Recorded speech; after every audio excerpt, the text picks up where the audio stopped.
कल मिस्टर शर्मा बता रहे थे तुमने उनके घर में दरवाजे से जाने की बजाय दीवार से कूद कर गई थी। कृतिका को देखते हुए उसके पापा ने कहा तो वो मुस्कुराकर सर हिला गई। डैड, पता है आपको, वो मुझे देखकर पागलों की तरह चिल्लाने लगे थे। उन्हें लगा शायद उनके घर में कोई चोर घुस आया है। वो हंस हंस कर बताने लगी। उसके बाप ने नैपकिन से होठों को साफ किया और उसकी तरफ ध्यान देते हुए मुस्कुराने लगे, जबकि वो मजे से अपने कारनामे बताती हुई हंस रही थी। इसको सुधार लो वरना जेल में चक्की पीसेगी, उसकी माँ ने कृतिका को घूरते हुए कहा। हमारी कृतिका को कौन चक्की पिसवा सकता है भला? जो पिसवाएगा वो खुद पीसने बैठ जाएगा। उसके बड़े भाई राहुल ने अंदर आते हुए सुना तो बोल पड़ा। भाई? कृतिका खुशी से झूमती हुई भागी और भाई के सीने से लग गई। भाई, आप इतनी जल्दी आ गए? वो हैरत से पूछ रही थी। वो 2 साल बाद आने वाला था और अब 1 साल में ही लौट आया था, वो भी अचानक, सिर्फ अपनी बहन कृतिका को सरप्राइज देने के लिए। हाँ यार, मेरा दिल ही नहीं लग रहा था अपनी प्यारी सी बहन के बिना, वो एकदम दुखी अंदाज से बोला तो कृतिका मुस्कुराकर उसे देखने लगी। देखो मैं कितनी मासूम हूँ ना, फिर भी माँ मुझे इतनी बड़ी बड़ी धमकियाँ देती हैं, जैसे मैं कितनी बड़ी मुजरिम हूँ। उसने मुंह लटकाकर कहा तो वो उसके गाल खींचने लगा। सुनैना जी भी बेटे को देखकर खुश हो गई थी। हालांकि राहुल के डैड को उसके आने की खबर थी, इसीलिए वो आराम से बैठे नाश्ता कर रहे थे। मम्मा, मत डांटा करे मेरी लाडली बहन को, उसने कुर्सी संभालते हुए कहा। हर उल्टी सीधी हरकत में राहुल उसे बचा लिया करता था। उसकी मां के अनुसार उसे बिगाड़ने में राहुल और कृतिका के बाप संजय जी का बहुत बड़ा हाथ था। वो क्लासेस बंक करके आवारा गर्दियां करती थी, घर से निकल जाती, कभी किसी का हुलिया अपना लेती तो कभी किसी का, और बाहर गलियों में अच्छा खासा तमाशा लगा दिया करती थी। संजय जी की रेपुटेशन खराब होने का उनकी पत्नी को बड़ा डर लगा रहता था, लेकिन वो हुलिया और नाम दोनों बदलकर ये कारनामे अंजाम देती थी। उसके पड़ोसी ही उसे नए नए नाम से जानते थे। कल दक्ष की कॉल आई थी, कह रहा था कि मैडम का कब से दीदार नहीं हुआ, और शालिनी आंटी भी पूछ रही थी कि आजकल तूफान किस रुख पर खड़ा है। राहुल ने अपने दोस्त और उनकी माँ शालिनी जी का नाम लेते हुए बताया तो वो खिलखिलाकर हंस पड़ी। देखा माँ, कैसे लोग मुझे याद करते हैं, वो एक गर्व वाले अंदाज में बोली तो उसकी माँ सर झटक कर रह गई। उन्हें अपनी दोस्त शालिनी से तो ये उम्मीद बिल्कुल भी नहीं थी। आप कह दीजिएगा, किसी भी वक्त तूफान उनके घर का रुख कर लेगा, उसने मुस्कुराते हुए कहा, क्योंकि वो ज़्यादा देर सुकून से बैठने वालों में से नहीं थी। राहुल ने सर हिलाया और वो भी मुस्कुराने लगा। उसके पापा उसे देखकर खुश हो रहे थे और मुस्कुरा रहे थे, क्योंकि उनकी जान बसती थी अपनी बेटी में। कल यूनिवर्सिटी बंक नहीं करोगी, सुना तुमने कृतिका? राहुल ने मुस्कुराकर कहा, जब उसकी माँ ने उसे घूर कर देखा था। उन्हें लगता था कि लड़की जात को ऐसे नहीं होना चाहिए, बल्कि अपनी इज्जत का ख्याल करना चाहिए, जबकि राहुल और उसके पापा कहते थे उनकी बेटी जो चाहे करे, वो उसके साथ खड़े हैं। कृतिका दोनों की शय पर अच्छी खासी ऊटपटांग हरकतें करती थी, जिसे वो दोनों बाप बेटे मिलकर संभाल लेते थे। रात खाने के बाद जब वो कमरे में आई तो सामने उसका असाइनमेंट पड़ा था। उसने मुंह बनाकर उसे देखा, फिर नाइट ड्रेस लेकर वॉशरूम में बंद हो गई। जब बाहर आई तो उसके चेहरे पर एक गहरी सी मुस्कुराहट थी। उसके दिमाग में कुछ खुराफाती प्लान चल रहे थे। वो लैपटॉप और किताबें उठाकर राहुल के कमरे में चली आई। भाई, वो उसे पुकारते हुए अंदर दाखिल हुई। वो अपनी मंगेतर से लेटा वीडियो कॉल पर बात कर रहा था। उसे देखते ही एकदम बुरी तरह से हड़बड़ा गया। भाभी हैं क्या? वो मुस्कुराकर जोश में आगे आई और उसके हाथ से मोबाइल झपट लिया। भाभी, कैसी हैं आप? आपको सिर्फ मेरे भाई की याद आती है, मेरी नहीं। मैं भी तो इस दुनिया में मौजूद हूँ ना, एलियन के साथ कॉन्ट्रैक्ट करके मार्स पर शिफ्ट नहीं हुई हूँ अभी तक। वो मुंह बनाते हुए बोली तो सामने मौजूद नैना मुस्कुराने लगी। उसे अपनी ये छोटी सी ननद बहुत प्यारी थी और उससे बेतहाशा मोहब्बत भी करती थी। मेरे पास वक्त की बहुत कमी होती है जान, अभी भी राहुल ने ही मुझे कॉल किया था, पूछ लो उससे, उसने सर पर हाथ मारते हुए कहा था। वो एक सर्जन थी जिसकी वजह से उसे फुर्सत के पल बहुत कम मिलते थे। आपसे शादी के बाद तो मेरे भाई को पागल हो जाना है। वो थोड़ी शरारत से उंगली चेहरे पर रखकर बोली थी। वो क्यों भला? नैना हैरान होकर बोली। वो क्यों अपने पति को पागल करने लगी भला? आप घर नहीं होंगी और भाई आकर कहेंगे, नैना मेरा सर दर्द हो रहा है, आकर इलाज करो, और जब कमरे में देखेंगे तो डॉक्टर नैना वहाँ नहीं बल्कि हॉस्पिटल में अपने मरीजों का इलाज कर रही होंगी। फिर मेरा भाई सेहतमंद होने की बजाय मरीज बन जाएगा और कमरे में चिल्लाएगा, नैना नैना। उसने अपने भाई की नकल उतारी तो वो दोनों हंस पड़े थे। राहुल हंसते हुए बोला, वैसे काफी हद तक ठीक कह रही है छोटी। नैना भी मुस्कुरा पड़ी। बेफिक्र रहो कृतिका, मैं राहुल को बिल्कुल भी पागल नहीं होने दूंगी, बल्कि पूरी तरह सेहतमंद रखूंगी। उसने शर्माते हुए लाल होते गालों से कहा तो राहुल मोहब्बत भरी नजरों से नैना को देखने लगा। उनका रिश्ता पसंद का रिश्ता था और दोनों एक दूसरे से मोहब्बत करते थे। राहुल बिजनेस करने के साथ साथ पढ़ाई भी कर रहा था, जबकि नैना एक बेहतरीन सर्जन थी। दोनों ही अपनी अपनी जगह कामयाब इंसानों में गिने जाते थे। नैना को एक सर्जरी करनी थी, इसलिए उसने जल्दी ही कॉल बंद कर दिया। कृतिका ने तुरंत मुंह लटकाकर कहा, भाई। राहुल ने उसके गाल खींचते हुए हंसकर कहा, कहो कौन सा असाइनमेंट करवाना है? मैंने तुम्हारे चेहरे, लैपटॉप और किताबों से पहले ही अंदाजा लगा लिया है। मेरे न होने पर किससे करवाती थी? उसने हैरत से आंखें निकालते हुए पूछा। अरे आप नहीं होते थे तब तो मैं श्रेयांश से करवा लेती थी, वो हंसते हुए बोली। श्रेयांश उसका कजिन था। चलो ठीक है। उस निकम्मे के पास कोई काम तो होता था, वरना बाइक रेसिंग से फुर्सत कहाँ मिलती है उसे। राहुल ने उसका नाम लेते हुए सर नामे हिलाया तो कृतिका सोच में पड़ गई कि बताए या नहीं। फिर उसने हिम्मत की, वैसे भाई, श्रेयांश के साथ मैंने रेस लगाई थी और उसकी बाइक गिर गई थी। बेचारे को काफ़ी चोट आई है। उसने मुंह बनाकर कहा तो राहुल का चेहरा एकदम सख्त हो गया। बहुत अच्छे, ऐसा ही होना चाहिए। तुम्हें समझाने की बजाय वो खुद तुम्हारे साथ शामिल हो गया। अब मैं उसकी अच्छे से खबर लूँगा, राहुल ने भौहें चढ़ाते हुए गुस्से में कहा। कृतिका तुरंत अपनी बात कहकर पछताई। भाई, अगर आपने श्रेयांश को डांटा तो मैं आपको कभी भी कुछ नहीं बताऊंगी, उसने नाराजगी से कहा। तो राहुल ने उसकी गर्दन पकड़ते हुए सख्ती से कहा, पहले वादा करो आइंदा खतरे वाले काम नहीं करोगी। उसने हाथ बढ़ाते हुए कहा तो कृतिका ने उसकी सबसे छोटी उंगली अपनी उंगली में फंसाकर मुस्कुराते हुए बोली, पिंकी प्रॉमिस। फिर उसकी नज़र ड्रेसिंग टेबल पर पड़े गिफ्ट्स पर पड़ी। भाई, इतने सारे गिफ्ट्स किसके लिए हैं? वो हैरत से बोली। नाम लिखे हुए हैं, देख लो। और हाँ, अपना उठाकर यहीं मेरे सामने लाकर खोलना, राहुल ने काम करते हुए कहा। तो उसने वैसा ही किया और 3 बॉक्स उठाकर बेड पर बैठ गई। पहला बॉक्स खोला तो अंदर एक बड़ी क्रिस्टल बॉल थी, जिसमें एक गुड़िया और ढेर सारी स्नो थी। वह उसने एकदम बटन दबाया तो म्यूजिक बजने लगा और उसकी आंखें खुशी से चमक उठीं। दूसरे बॉक्स में उसकी फेवरेट वेबटून नॉवेल्स थीं और तीसरे में उसकी पसंदीदा मूवीज़। वो अचानक उछलकर राहुल के गले लग गई। यू आर द बेस्ट भाई, उसके गाल पर किस करके बोली। तो राहुल हंसने लगा। उसे अपनी बहन की खुशी देखनी थी और वो देख रहा था। 6 महीने तक एक एक करके उसने उसकी पसंद की चीज़ें चुनी थीं। उसने अपना लास्ट सेमेस्टर भी ऑनलाइन देने का फैसला किया था, क्योंकि दिल अपनी बहन के बिना उसका लग ही नहीं रहा था। कृतिका खुशी खुशी उन गिफ्ट्स की तस्वीरें खींचकर किसी को भेज रही थी। राहुल ने हंसते हुए पूछा, किसे दिखा रही हो? अरे और किसे, उसी दक्ष को भी एकदम खिलखिलाई। राहुल जानता था वही नमूना है जो उसकी बहन से सब कुछ शेयर करता है। फिर उसने सारा ध्यान असाइनमेंट की ओर लगाया। असाइनमेंट बहुत बड़ा था और कृतिका की पुरानी आदत थी, पूरा महीना मौज मस्ती करती और फिर लास्ट डेट पर सब कुछ उसके सर पर डाल देती। रात रात भर राहुल या फिर श्रेयांश उसकी कॉपी भरते और वो अगले दिन देर तक सोती रहती। कृतिका, आज क्या करने का इरादा है? छुट्टी के वक्त उसकी दोस्त ने पूछा। कुछ नहीं यार, फिलहाल तो कोई प्लान नहीं, उसने बेपरवाही से कहा। अरे वाह, तुमने ये आज कैसा ड्रेस पहना है? उसकी दोस्त काजल ने उसे देखते हुए कहा। अरे यार, ये तो कैंटीन वाली आंटी की बेटी का ड्रेस है। वो दोनों माँ बेटी तो कैंटीन की ही ड्रेस पहन लेती हैं और मैं उनकी बेटी का मांग कर ले आई और पहन लिया। जो ड्रेस पहनकर आई थी उस पर केचप गिर गया था। न जाने क्या सोचकर मैंने ये ड्रेस पहन लिया। इससे तो अच्छा था मैं ड्राइवर को बुलाकर घर चली जाती। वो गुस्से से अपने ड्रेस को देखने लगी, जो काफ़ी पुराना सा था और था भी फुल, वरना तो वो तो जीन्स और शर्ट पहनने की आदी थी। चलो, गंदे कपड़ों से तो बेहतर है, काजल ने मज़े से कहा तो वो हाँ में सर हिलाने लगी। आज पैदल चलते हैं घर।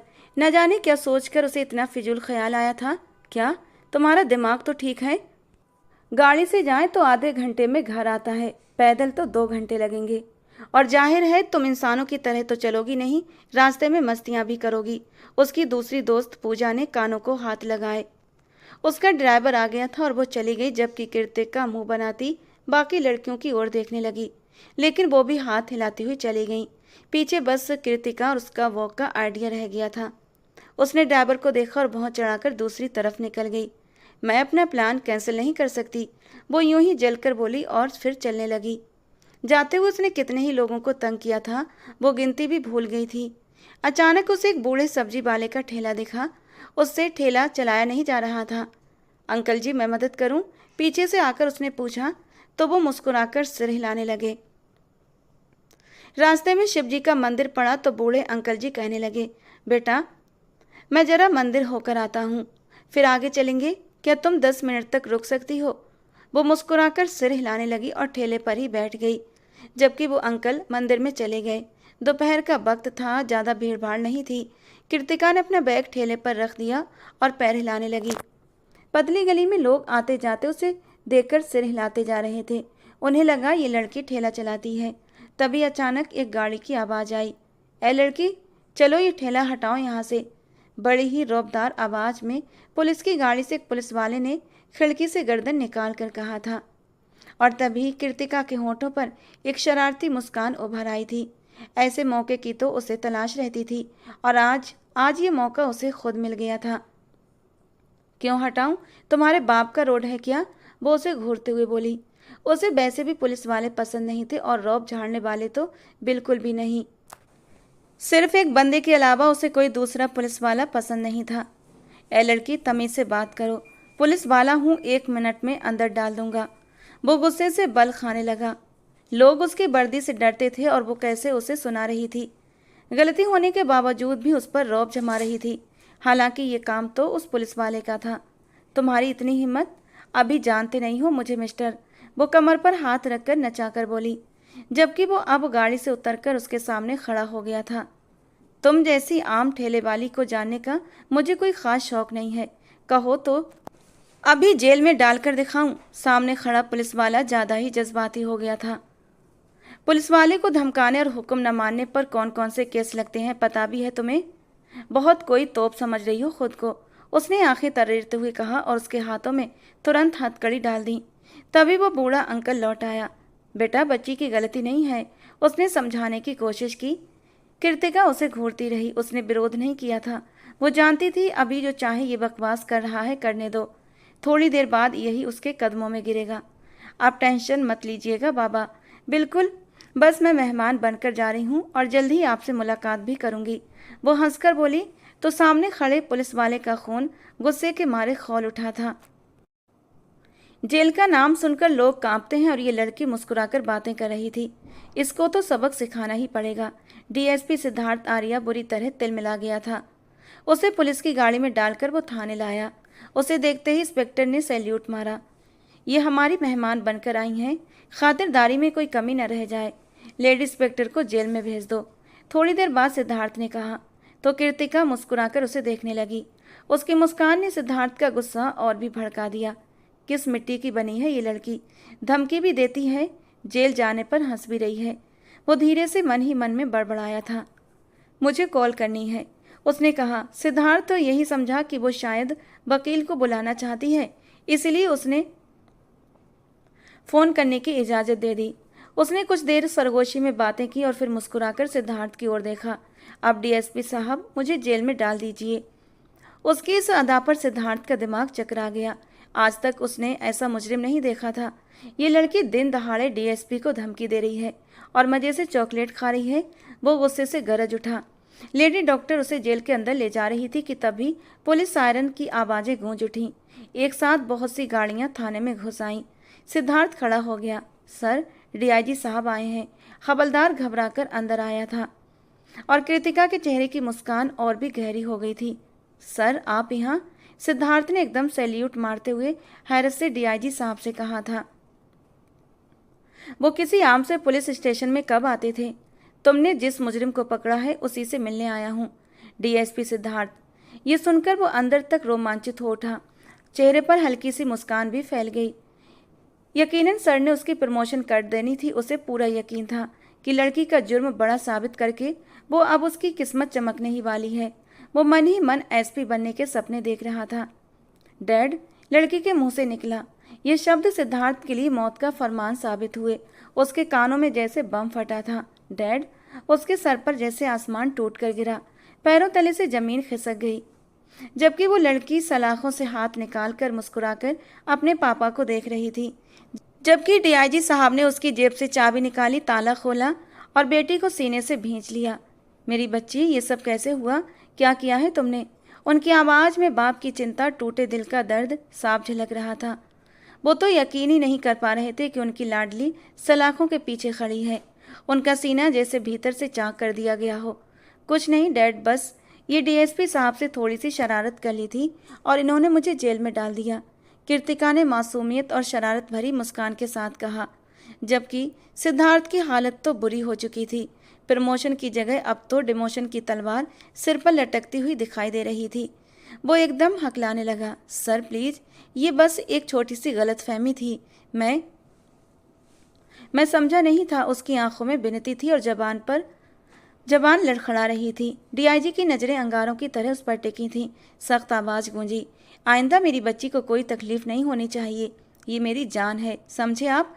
सिद्धार्थ का गला सूख गया। थोड़ी देर पहले जिसे वो एक आम सी लड़की समझकर धौंस दिखा रहा था, आज उसी के आगे गिड़गिड़ा रहा था। उसके होंठ सूख चुके थे, दिल की धड़कनें बेकाबू थीं।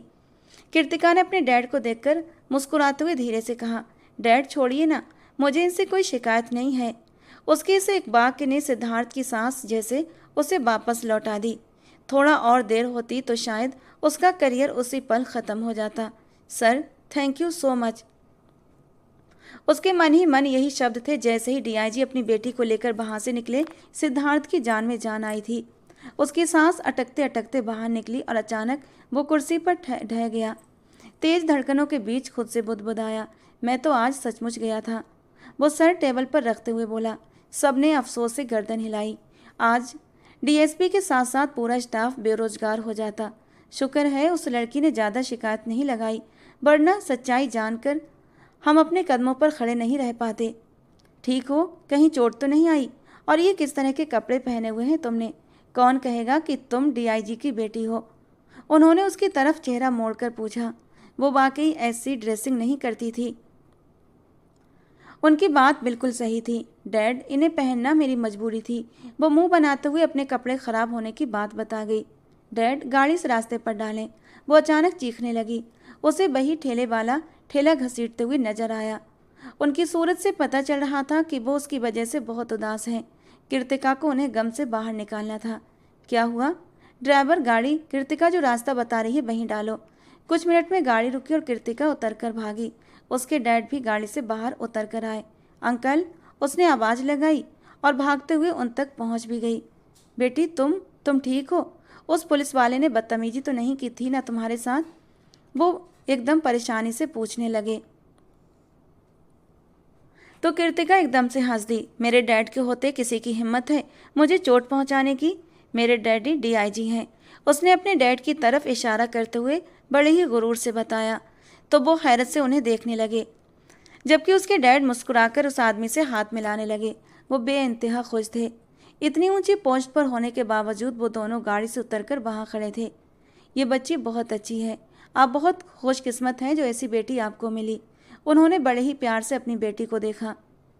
घर आकर उन्होंने कृतिका से सारा मामला पूछा तो उसने सब कुछ बता दिया, लेकिन डीएसपी सिद्धार्थ की कुछ बातों को एडिट कर दिया था, वरना उसकी मुंडी उसके तन से अलग हो जानी थी। उसकी शक्ल देखकर कृतिका को काफ़ी मज़ा आया था। बस इतनी ही शरारत ठीक थी। किसी की नौकरी ख़त्म करना या उसे नुकसान पहुंचाना उसकी शरारत का हिस्सा नहीं था। मैं पैदल आने वाली थी और फिर ये सब हो गया, उसने लास्ट में मुस्कुराकर बोला। वो हर हालत में मुस्कुराने का काम करती थी। उसके डैड ने हंसकर उसे सीने से लगा लिया। हम राहुल की शादी का सोच रहे हैं। नैना के माँ बाप भी तैयार हैं, उन्होंने बताया। तो कृतिका ने याहू का नारा लगाया। वो सुबह असाइनमेंट जमा करवाकर आज़ाद हो गई थी। सेमेस्टर अभी दूर थे तो वो आज़ादी से शादी एंजॉय करती। मैं क्या पहनूंगी डैड शादी में? उसने अपनी फिक्र सताने लगी थी। ऑनलाइन कुछ देखकर बता देना या फिर किसी डिजाइनर से बात कर लेना, जो तुम चाहो वो पहन लेना। वो मुस्कुराकर बोले। कृतिका ने जोर शोर से सर हिलाया। अपने भाई से मिलने के लिए बेताब थी, इसलिए जल्दी जल्दी लंच किया और जल्दबाजी में ड्राइवर के साथ राहुल के ऑफिस में धावा बोल दिया। भाई, उसने अचानक मीटिंग रूम में कदम रख दिया। सॉरी सॉरी, उसने इतने सारे लोगों को देखकर हाथ उठाते हुए बाहर की राह ली। राहुल जल्दी से उसके पीछे आया था। कृतिका उसके ऑफिस की तरफ जाने लगी जब वो पीछे से आया। भाई, वो मुस्कुराकर उससे लिपट गई। सारे वर्कर्स मुस्कुरा रहे थे। भाई, आप भाभी को घर लाने वाले हैं, फिर उसके बाद आप दोनों हनीमून पर भी जाएंगे, है ना? आप प्रॉमिस करें, मुझे भी अपने साथ लेकर जाएंगे। वो एकदम बेचैनी से बोल रही थी, जबकि राहुल ने शर्मिंदगी से नजरें आसपास डालीं। सबके चेहरों पर दबी दबी मुस्कुराहट थी। वो हनीमून का उसके साथ जाने का प्रोग्राम पूरी तरह सेट कर चुकी थी। बिल्कुल चलना, लेकिन अभी ये बातें करना सही नहीं है। हम ऑफिस में चलें? वो लाल पड़ते कानों को खुजाते हुए बोला। नहीं, आप मीटिंग में जाएं। बस कुछ ही देर में सबको हेलो करके यहाँ से चली जाऊंगी। जब कृतिका यहाँ आती थी, राहुल सख्त बिजनेसमैन से नरम दिल भाई बन जाता था और उसका ये अंदाज सबको बहुत अच्छा लगता था। ठीक है, लेकिन किसी को तंग मत करना, उसने चहकते हुए प्यार से कहा तो वो धीरे से मुस्कुराने लगी। हेलो मैम, सबने एक साथ कहा तो कृतिका ने कमर पर हाथ रखकर कहा। मैम? ये क्या मैम? मेरा नाम कृतिका है, इतना प्यारा सा है कृतिका। आप सबको पता है मेरा नाम किसने रखा? वो बोलकर उत्सुकता से बताने लगी। मेरे भाई ने। मैं अपने भाई से पूरे 10 साल छोटी हूँ। वो एक कुर्सी पर बैठकर झूलने लगी। कितने ही लड़कों की नज़र उसके आसपास लिपट गई थी और वो जानती भी नहीं थी। अच्छा, अब मैं चलती हूँ, फिर आप सबसे भाई की शादी में मुलाकात होगी, वो मुस्कुराकर बोली। सबने हंसकर उसे बाय कहा। वो घर आई तो उसकी माँ ने उसके कान पकड़ लिए। कहाँ गई थी? वो गुस्से से पूछ रही थी। अरे, भाई को बधाई देने गई थी शादी की, वो एकदम परेशानी से बोली। थोड़ा सब्र कर लेती। तुझे क्या लगा कि वो देश छोड़कर गया है? अरे, सिर्फ ऑफिस ही तो गया था, उसकी माँ ने कहा तो वो हंस पड़ी। आप जेलस होती हैं क्योंकि आपका बेटा मामास बॉय की बजाय सिस्टर बिरो है। वो एकदम कहकहा लगाते हुए जंप करती सीढ़ियाँ चढ़ गई। पीछे से आते उसके डैड भी हंस पड़े। देख रहे हैं ना कैसी बदतमीज है, वो गुस्से से बोली। अरे, कहाँ बदतमीज है, बल्कि ये इस घर की रौनक है। मैंने सोच लिया है कि हम कृतिका की शादी नहीं करेंगे। अगर कोई घर जमाई मिलता है तो ठीक, वरना मेरी बेटी मुझ पर भारी नहीं। उनकी बातें सुनकर उसकी माँ ने नाम में सर हिलाया था। आप दोनों बाप बेटे का कोई हल नहीं है, उन्होंने कहते हुए किचन का रुख किया जहां नौकरानी उनके इंतजार में खड़ी थी। घर में नैना और राहुल की शादी की तारीख रख गई थी और घर में एक हलचल सी मच गई थी जिसमें कृतिका सबसे आगे थी। मॉल के चक्कर लगाकर वो हर चीज़ खरीदने में उसकी मौजूदगी जरूरी होती थी। नैना और राहुल शादी का ड्रेस लेने गए थे। कृतिका को राहुल साथ ले गया था। माँ ने कहा भी था कि कुछ देर रहकर हमारे पास आ जाना, भाई भाभी को अकेले वक्त देना। उसने हामी भरते हुए सर हिला दिया था। भाभी, आप पर ये ड्रेस अच्छा लगेगा, वो एक ड्रेस की तरफ इशारा करते हुए बोली तो राहुल ने वो ड्रेस तुरंत ले लिया, जबकि नैना हंसी। वो एक टीनएजर ड्रेस था, ना तो कृतिका को आना था और ना ही नैना को, लेकिन कृतिका ने कहा तो लेना तो था ही। भाभी, क्या आपको भाई से कोई पर्सनल बात करनी है? वो मुस्कुराकर पूछने लगी तो नैना का चेहरा अचानक ही शर्म से लाल पड़ गया। राहुल हंसते हंसते बोला, नहीं, हमें बातें करनी होंगी तो हम तुम्हारे सामने ही कर लेंगे। नैना उसे आंखें दिखाने लगी। ठीक है, लेकिन माँ ने कहा था कि दोनों के बीच ज़्यादा देर घुसे मत रहना। वो दोनों एक दूसरे से कुछ पर्सनल बातें भी कर सकते हैं, तो उन्हें थोड़ा स्पेस देना। अब भला मैं आप दोनों को रोक रही हूँ, आप जो चाहे बातें कर सकते हैं। उसने अचानक भाभी को टक्कर मारी तो वो लहराकर राहुल के पास पहुँच गई और कृतिका हंसने लगी। आप दोनों भी ना, वो कहकर वहाँ से चली गई। राहुल ने नैना को देखा, वो होठों पर मुस्कुराहट को रोक रही थी। आप उसे बच्ची कहते हैं? उसकी बात सुनकर वो हंस पड़ा। बच्ची ही तो है, कल मुझे कह रही थी कि हनीमून पर आपके साथ जाऊंगी। तो नैना ने हैरत से उसे देखा। क्या सच में? अरे नहीं, वो इतनी भी नादान नहीं है, बस यूं ही जल्दबाजी में कुछ उल्टा सीधा बोल जाती है। रात में आई थी मेरे पास, कहने लगी जिस बात में कह दिया था। आप मेरी बात को दिल पर मत लेना, हनीमून कैंसिल मत कर दीजिएगा, वरना मामा की चप्पल होगी और मेरा सर। अब वो दोनों उसकी बातें याद करके हंस रहे थे। कृतिका और उसकी मम्मी दूसरी गाड़ी में शॉपिंग करके लौट रहे थे कि रास्ते में उनकी गाड़ी खराब हो गई। ड्राइवर दूसरी गाड़ी मंगवाने लगा। कृतिका बाहर निकलकर गाड़ी से टेक लगाकर लॉलीपॉप खाने लगी कि तभी अचानक एक गाड़ी उसके सामने रुकी। मिस कृतिका, आप? डीएसपी सिद्धार्थ ने हैरत से पूछा। वो आम से कपड़ों में था और इस वक्त काफ़ी हैंडसम लग रहा था। बाल जेल से सेट कर रखे थे और खिला खिला सा चेहरा। उसकी शर्ट हल्की ब्राउन थी। जी, हमारी गाड़ी ख़राब हो गई है, अभी दूसरी गाड़ी आती होगी, कृतिका ने बताया। उसने नॉर्मल अंदाज से बात की। वो दिल पर लेने वाली लड़की नहीं थी। ये कौन है कृतिका? उसकी माँ भी गाड़ी से उतर आई। मामा, ये डीएसपी सिद्धार्थ आर्या है। डैड और मेरी मुलाकात हुई थी इनसे। उसने आंखें दिखाते हुए बात घुमाई और उसकी नज़रों से वो समझ गया कि उसकी माँ को कुछ नहीं बताना। भगवान बुरी नज़र से बचाए। कितने प्यारे बच्चे हो, शादी हो गई? उन्होंने पूछा। जी। पहले तो वो हैरान हुआ। नहीं, अभी नहीं हुई। मैं अपनी ड्यूटी के बीच किसी रिश्ते को जगह नहीं दे सकता। आप तो ऐसे कह रहे हैं जैसे आईजीपी हो। उसकी बात सुनकर सिद्धार्थ ने सर झुकाया। तभी उसकी माँ ने कृतिका को एक चपत लगाई। इसकी जुबान में कुछ ज़्यादा ही खुजली होती है। असल में इसके भाई और इसके बाप ने इसे सर चढ़ाया है। उन्होंने अपना रोना रोया तो वो मुस्कुराकर उसे देखने लगा, जो अब नाराज होकर गाड़ी में जा बैठी थी। आप चाहें तो मैं आपको घर छोड़ सकता हूँ, उसने पूछा। तो वो सच में पिघल गई। ड्राइवर को आने में अभी 1 घंटा लग जाना था। उसकी बात सुनकर उन्होंने सर हिलाया। ड्राइवर ने सामान सिद्धार्थ की गाड़ी में डाला और उन्होंने कृतिका को खींचकर बाहर निकाला। उसे भी गाड़ी में बिठाया। अपनी जुबान पर कंट्रोल रखा करो। राहुल से क्या कह रही थी कि हनीमून पर उसके साथ जाओगी? शर्म कहाँ है तुम्हारी? जबकि कृतिका मुंह लटकाए हुए बैठी रही। सिद्धार्थ उसे शीशे से देख रहा था और उनकी बात सुनकर मुश्किल से अपनी हंसी कंट्रोल कर पाया था। मुंह से निकल गया था मामा, बाद में भाई को कह भी दिया था कि उनकी प्राइवेसी में कोई दखलंदाजी नहीं करूंगी। अब मैं आपसे नाराज हूँ बस, वो बोली। उसके होठों पर मुस्कुराहट मचल गई। बहुत खूब। कहीं नैना भी सोचती होगी एक ननद है, वो भी सास से कम नहीं। उन्होंने उसे बुरी तरह घूरा। मैं आपको सास लगती हूँ? वो एकदम चटक कर बोली और उनकी तरफ पलट गई। फिर जल्दी से मोबाइल निकालकर कोई नंबर मिलाने लगी। भाभी, मॉम को बताएं मैं आपको सास लगती हूँ, वो बुरा मानते हुए अब नैना से पूछ रही थी। राहुल उसके साथ था तो वो भी हंस पड़ा। उसे समझ आ गया था कि माँ बेटी की जंग चल रही है। वैसे किसी सास से कम भी नहीं हो तुम, नैना ने शरारत से कहा। तो दूसरी तरफ उसकी माँ ने मुस्कुराकर उसे देखा। जबकि वो नाराज होती अपने हाथ बांधे चुपचाप बैठ गई।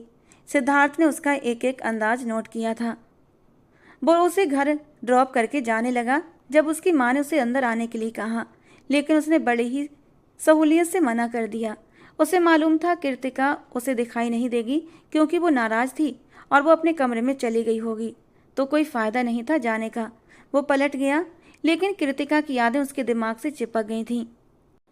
शादी के दिन वो ब्यूटी पार्लर तैयार होने गई थी, जिस पर उसकी माँ ने कहा था, अम्मा मत बन जाना, लड़कियों की तरह तैयार होना। जिस पर कृतिका का मुंह फूल गया। दक्ष उसे पार्लर लेकर गया था। जब से शादी की तैयारियां शुरू हुई थीं, शालिनी आंटी और दक्ष उनके ही घर पर रुके हुए थे। कृतिका की माँ सुनैना और शालिनी जी में बहुत गहरी दोस्ती थी। बिल्कुल बहनों की तरह मेल मिलाप था और इसीलिए हर फंक्शन, हर त्योहार पर दोनों साथ पाई जाती थीं। तो जब शादी का इतना बड़ा मौका था तो दोनों साथ क्यों न होती। और अब तो कृतिका को दक्ष के रूप में एक बहुत बड़ा सहारा मिल गया था। जहाँ भी कृतिका को जाना होता वो फौरन दक्ष का नाम लेती और दक्ष भी मुंह बिगाड़े बिना उसके साथ चल पड़ता। उसकी माँ ने डांटा भी, लेकिन उससे बिल्कुल भी असर नहीं हुआ था और दक्ष ने भी कहा कि वो कृतिका का काम करके खुश है। वो ब्यूटी पार्लर से सीधा हॉल के बाहर आई थी। दक्ष ही उसे लेकर आया था। आज उसने एक खूबसूरत घेरदार फ्रॉक पहनी हुई थी। उसे चलने में प्रॉब्लम हो रही थी। कृतिका मुस्कुराकर भी उस ड्रेस को एंजॉय कर रही थी कि अचानक डीएसपी सिद्धार्थ की नज़र उस पर पड़ी। वो हैरान सा उसके परी चेहरे को देखने लगा। हेलो डीएसपी साहब, उसके करीब आते हुए बोली तो वो हैरान रह गया। वो आसमान से उतरी हुई कोई परी मालूम हो रही थी। उसका भाई आगे खड़ा था। वो कृतिका को ही ढूंढ रहा था। कृतिका, भाई ढूंढ रहा है, उसके साथ एंट्री करो, दक्ष ने कृतिका के साथ खड़े उस नौजवान को घूरते हुए कहा। तो वो सर हिलाते हुए अंदर बढ़ गई। सिद्धार्थ तो उस लड़के की पीठ ही देख सका था, वरना उसे बड़ी चिढ़ महसूस हो रही थी कि उसने सिद्धार्थ का पसंदीदा नज़ारा उसकी आंखों के सामने से हटा दिया था। उसे डीआईजी साहब की तरफ से दावत मिली थी। उसकी पूरी टीम वहां पर आई थी वो एक काबिल ऑफिसर था जो कि अपनी प्रमोशन के इंतजार में था, लेकिन ऊपर से मिले ऑर्डर की वजह से उसकी प्रमोशन नहीं हो पाई थी। बारात अंदर दाखिल हुई तो सबसे आगे राहुल और कृतिका थे। वो डांस की तरह अपने दोनों हाथ हिला रही थी। अपनी माँ का डर था, वरना तो वो खुशी से पूरा डांस भी करके दिखा देती।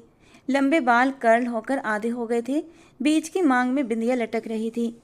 कानों में पहने झुमके उसकी हरकत पर हिल रहे थे। दुपट्टा उसने कंधे से पिन से जोड़ा हुआ था, जो पीछे से घूमकर आगे उसकी चूड़ियों से बंधा हुआ था। ब्लैक एंड गोल्डन कॉम्बिनेशन वाले लहंगे में उसका सजा संवरा रूप न जाने कितनी आंखों को सुकून दे रहा था। कृतिका इन सब बातों से अनजान अपनी ही खुशी में चहक रही थी। राहुल ने उसे अपने कंधे से लगाया हुआ था। उसने ही नैना का हाथ राहुल के हाथ में दिया था। मेरे भाई को मुझसे छीन मत लेना।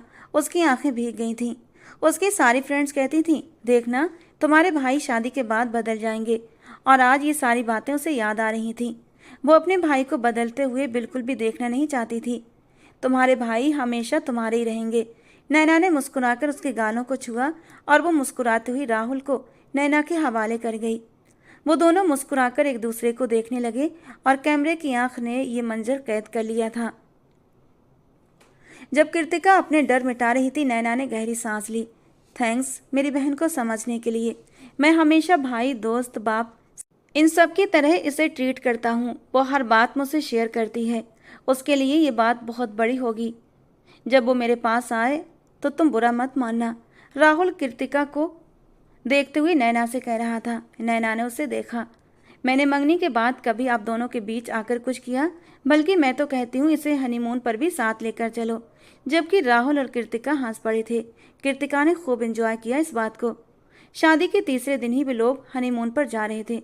अरे नहीं नहीं, इसे हनीमून पर ले जाने की गलती बिल्कुल भी मत करना।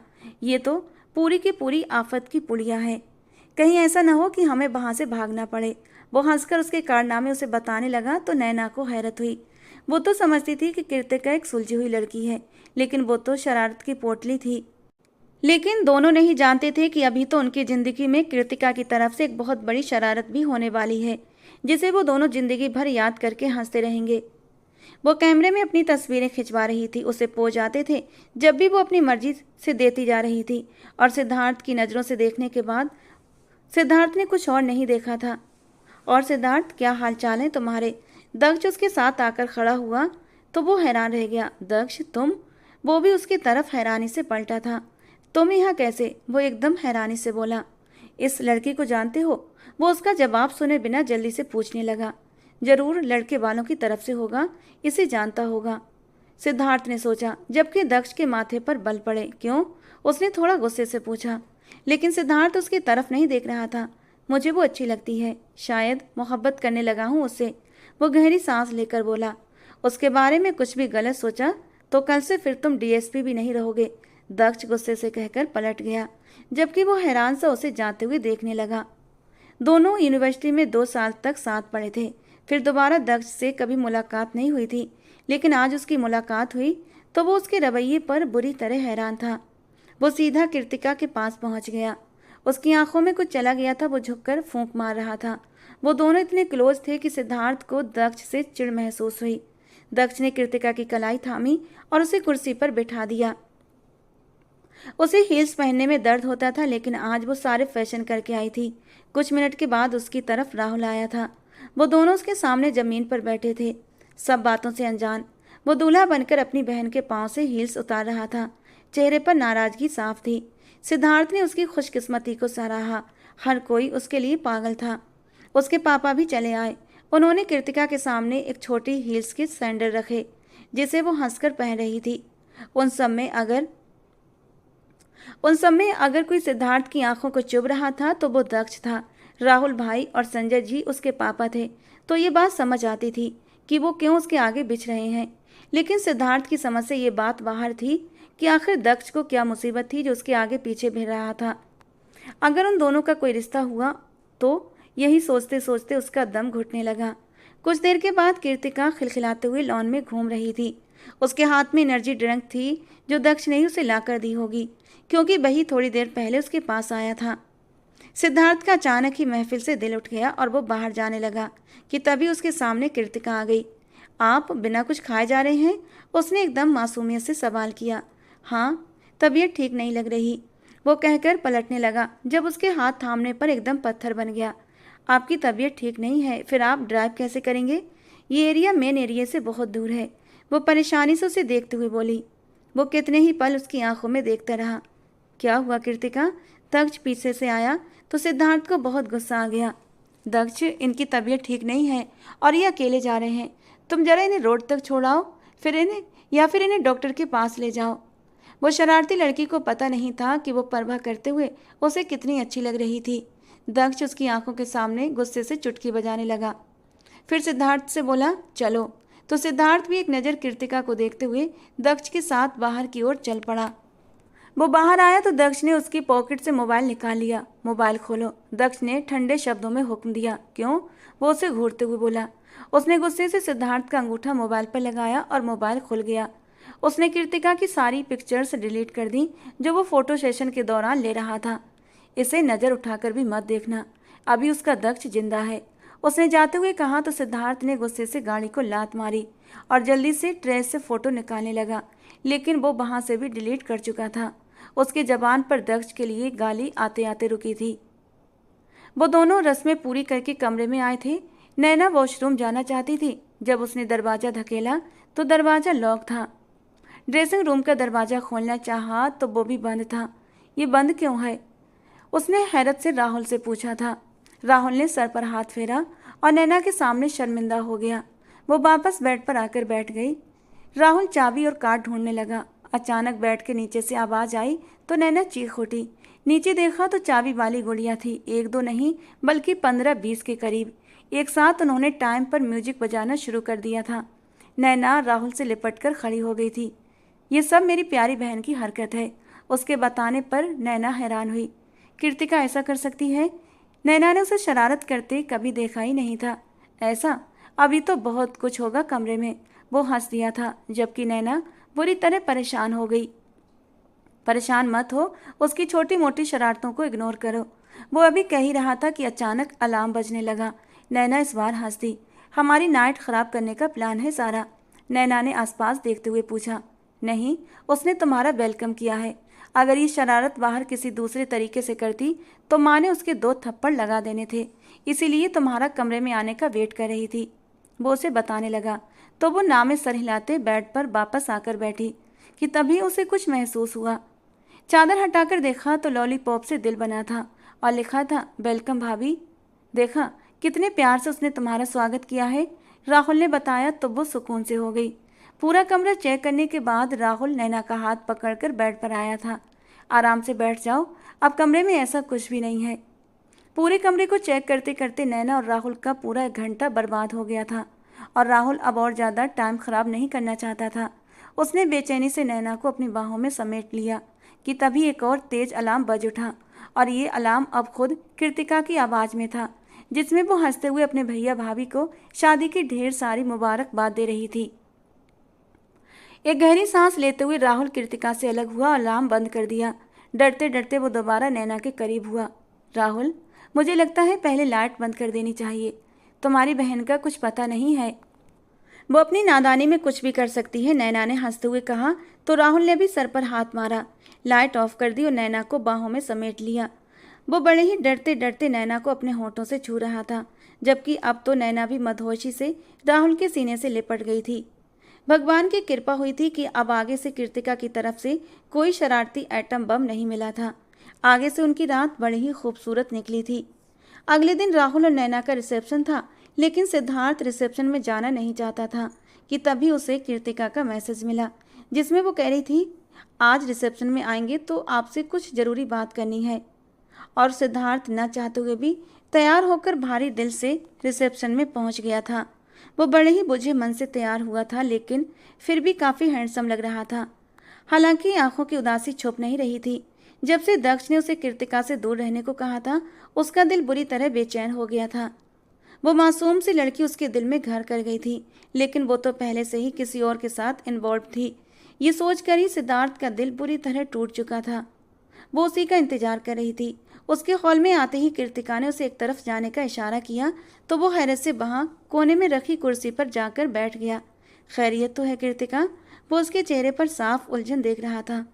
नहीं, खैरियत कहाँ है, सुबह से परेशान हूँ और किसी को अपनी परेशानी बता भी नहीं सकती। शायद आप मेरी प्रॉब्लम सॉल्व कर दें, वो घबराहट से इधर उधर देखते हुए बोली। आखिर परेशानी क्या है? उसे यकीन हो गया था प्रॉब्लम बड़ी है, वरना वो खुद ही हर प्रॉब्लम को सुलझा लेती। मैं डैड, दक्ष या फिर भाई से मदद ले सकती हूँ, लेकिन लेना नहीं चाहती। किसी की इज्जत का सवाल है। मेरी दोस्त है, उसकी तस्वीरें एक लड़के के पास हैं। गलती तो लड़की की है। उसने काफ़ी वक्त से उस लड़के के साथ रिश्ता रखा हुआ था और अब वो लड़का उसे उन तस्वीरों से ब्लैकमेल कर रहा है। आप पुलिस में हैं, ये काम कर सकते हैं।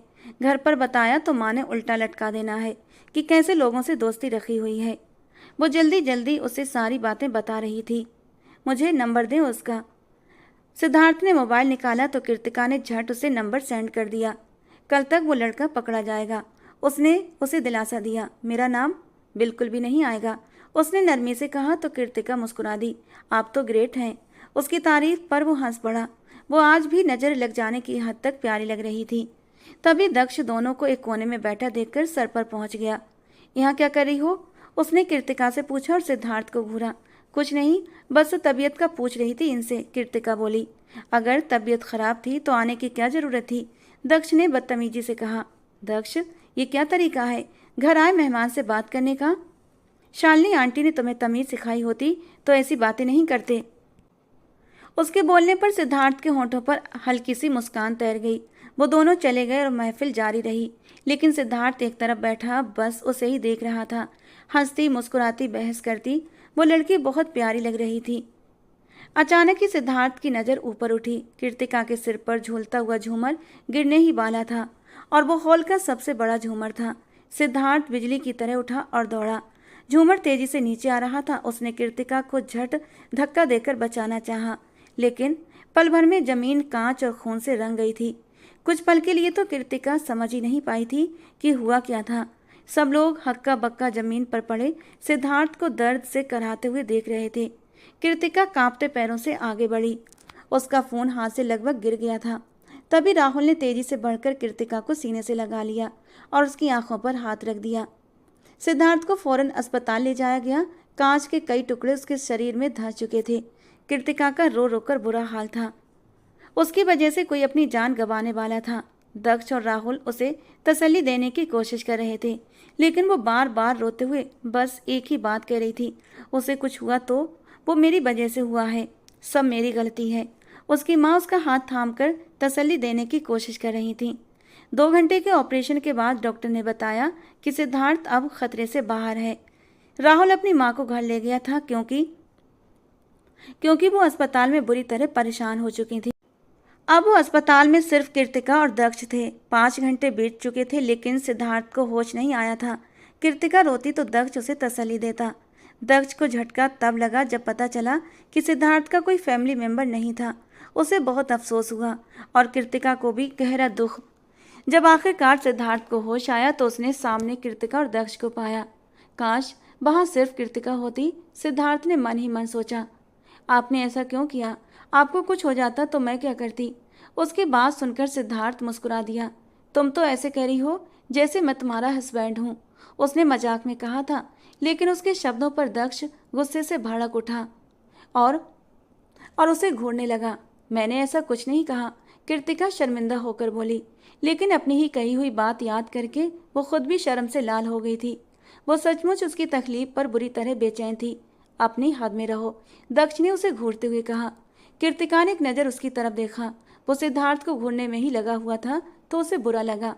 उसने झटके से दक्ष को एक जोरदार चुटकी काटी तो वो करा उठा। माना कि तुम मेरे भाई हो, लेकिन अभी राहुल भाई की कमी पूरी करने की जरूरत नहीं है। उसकी बात पर सिद्धार्थ एकदम से ठहर सा गया। क्या भाई? ये भाई है? उसके होठों से अनजाने में ही निकल पड़ा, जबकि दक्ष जोर से हंस पड़ा। हाँ, अगर मैं इसका भाई ना होता तो क्या इसका राहुल भाई मुझे इसके पास फटकने देता? हरगिज भी नहीं। दक्ष, कृतिका और राहुल को सुनैना आंटी ने ही पाल पोस कर बड़ा किया था। मेरी माँ तो कोमा में थी और मैं सिर्फ 1 दिन का था, तब सुनैना आंटी मुझे अपने साथ अपने घर ले गई थी और ये आफत की पुड़िया उस वक्त 6 महीने की थी। हम दोनों को ही सुनैना आंटी ने अपना दूध पिलाकर पाला है। इस हिसाब से ये चुलबुली मेरी बहन हुई। दक्ष मुस्कुराकर बोला तो सिद्धार्थ को आखिरकार सच्चाई मालूम हुई। उसके सीने पर रखा एक भारी पत्थर हट चुका था। होठों पर हल्की सी मुस्कान थी जो और भी खिल उठी थी। सिद्धार्थ को दक्ष कभी पसंद नहीं आया था, क्योंकि वो हमेशा यही सोचता था कि इनके बीच कोई गहरा रिश्ता है। मुझे ये सुनकर बहुत अच्छा लगा, सिद्धार्थ ने धीरे से कहा, जबकि उसकी बात पर कृतिका ने उसे हैरानी से देखा। क्यों? ये मेरा भाई है, लेकिन आपको अच्छा क्यों लगा? उसने आंखें निकालते हुए पूछा। क्योंकि ये डफर तुम्हें पसंद करता है, दक्ष ने एकदम डायरेक्ट कह दिया। क्या? ये डीएसपी? कृतिका ने हैरत से पूछा। हाँ, इसने आज भी जरूर तुम्हारी तस्वीरें ली होंगी। उसने सिद्धार्थ का मोबाइल उठाया और उसकी उंगली लगाकर तुरंत उसे खोल दिया। अंदर कम से कम 100 तस्वीरें थीं। अंदर कम से कम 100 तस्वीरें सिर्फ कृतिका की थीं। आप इतनी सारी तस्वीरों का क्या करेंगे? उसने एकदम से बेवकूफ़ी भरा सवाल कर दिया। अगर अपनी हड्डियां सलामत चाहिए तो डीआईजी साहब से खुद बात करो। किसी और के जरिए खबर पहुंची तो याद रखना, कृतिका के मामले में सब शेर हैं। दक्ष ने उसे चेतावनी दी।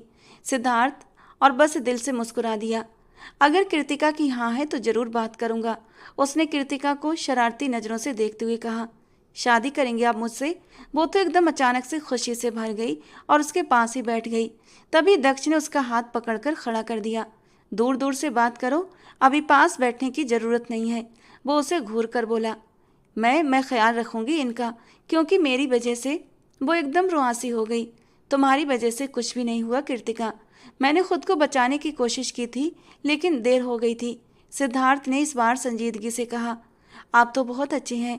उसने एकदम से सिद्धार्थ का हाथ थाम लिया, लेकिन दक्ष ने झटके से उसका हाथ सिद्धार्थ के हाथ से निकाल दिया। मेरी जिम्मेदारी हो, इसीलिए होश में रहो। मैं राहुल भाई नहीं हूँ कि कहूँ मेरी प्यारी बहन। हाथ मत थामो, सीधा सीधा गले लग जाओ। उसके बाद पर सिद्धार्थ का एक जोरदार ठहाका गूंज उठा। फिर तो राहुल को यहाँ रुकना चाहिए था। सिद्धार्थ हंसते हुए बोला। उस पल उसे जिंदगी पहली बार बड़ी ही खूबसूरत लगी थी।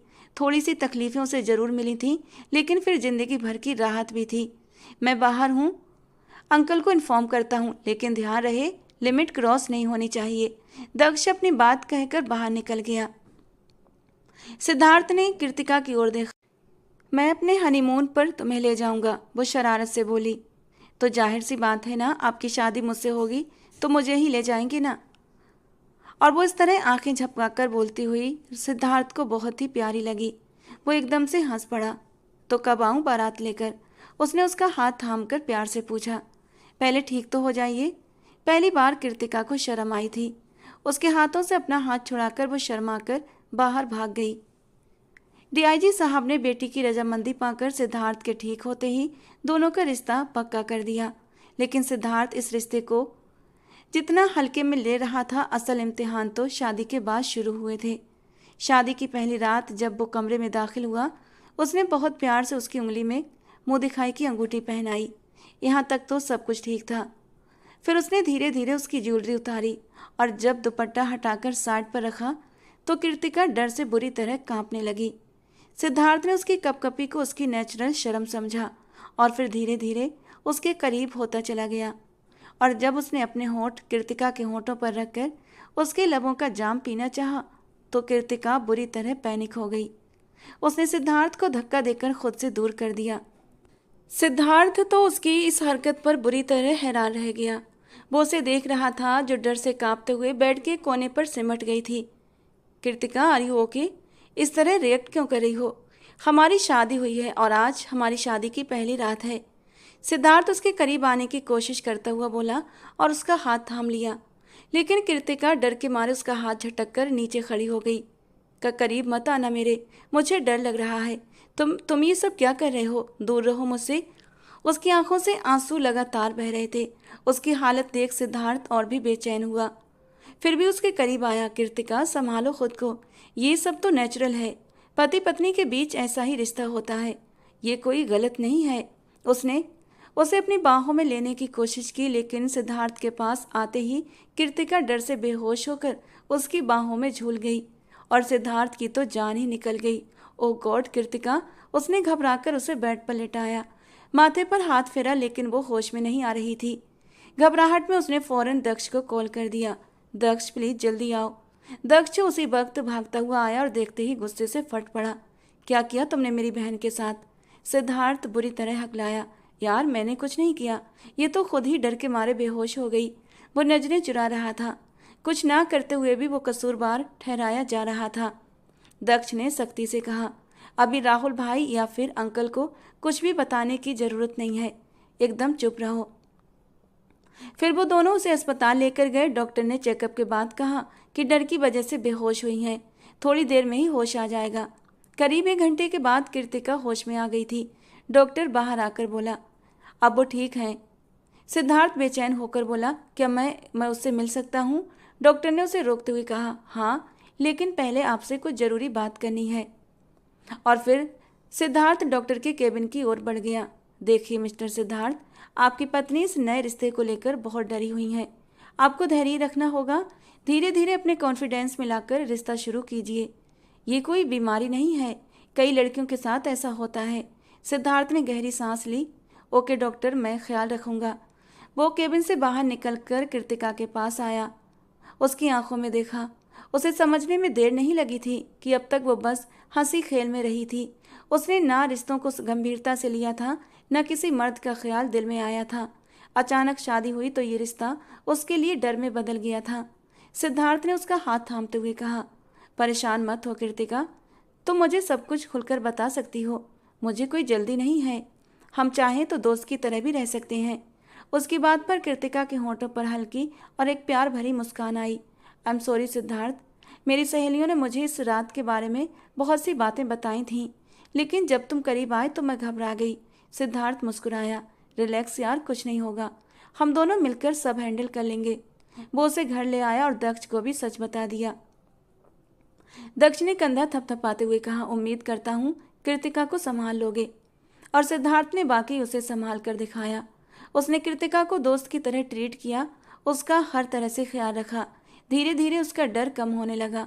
रात को वो उसे बाहों में भरकर सोता तो अब कृतिका दूर नहीं जाती थी। एक नेचुरल सी कशिश ने अब उसके दिल में भी नए जज्बात जगाने शुरू कर दिए। कभी कभी जब सिद्धार्थ उसके पास होता तो उसके दिल में एक अजीब सी गुदगुदी होती।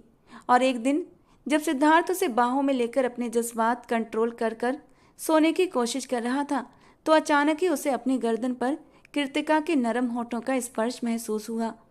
वो एकदम से चौंक उठा। कृतिका का चेहरा देखा तो उस पर एक हल्की शर्मीली सी मुस्कान थी। वो शर्माकर उसके सीने में दुबक गई। सिद्धार्थ ने भी कसकर उसे सीने से लगा लिया। कृतिका की हाँ मिलते ही वो खुद भी अपने होठों से उसके नाजुक नए नक्श को छूता चला गया। लेकिन सिद्धार्थ थोड़ा डर भी रहा था कि कहीं वो फिर से बेहोश न हो जाए। उसने जरा सा उसके ऊपर होते हुए उसके चेहरे को देखा। यार फिर से बेहोश मत हो जाना, अब तो दक्ष ने मेरी जान निकाल लेनी है। जबकि वो जोर से खिलखिलाकर हंस पड़ी थी। ऐसा कुछ नहीं होगा, इतनी भी डरपोक नहीं हूँ मैं। वो तो मैंने शादी की पहली रात ही देख लिया था। वो उसकी गर्दन पर झुकता हुआ बोला। वो बड़े ही प्यार से उसकी गर्दन से होता हुआ नीचे धड़कनों तक आया था। कृतिका के दिल की तेज धड़कनें वो आराम से सुन सकता था। बड़े ही प्यार से अपने होंठ उसकी धड़कनों पर रखता हुआ वो उसे रिलैक्स करने लगा। शुरुआत में थोड़ा सा घबराई थी वो, लेकिन उसने बड़ी हिम्मत से सिद्धार्थ के हर शरारत हर स्पर्श को खुद पर सहन किया था। धीरे धीरे उसे सिद्धार्थ की छुअन में सुकून महसूस होने लगा था और फिर उसने बड़े ही सुकून से अपना आप सिद्धार्थ के हवाले कर दिया। उस रात दोनों ने अपनी जिंदगी की नई शुरुआत की थी। कृतिका बहुत खुश थी कि उसे एक समझने वाला, एक प्यार करने वाला, इतना अच्छा हमसफर मिला था। तो दोस्तों, आज की हमारी ये स्टोरी आपको कैसी लगी कमेंट बॉक्स में ज़रूर बताना। पसंद आई हो तब भी, ना पसंद आई हो तब भी आप लोग अपनी राय मुझे दे सकते हैं। एक लाइक, एक कमेंट ज़रूर किया करें, इससे मुझे मोटिवेशन मिलता है और मैं आपके लिए और भी अच्छी अच्छी कहानियाँ लेकर आती हूँ। मिलते हैं दोस्तों अगली किसी नई कहानी के साथ।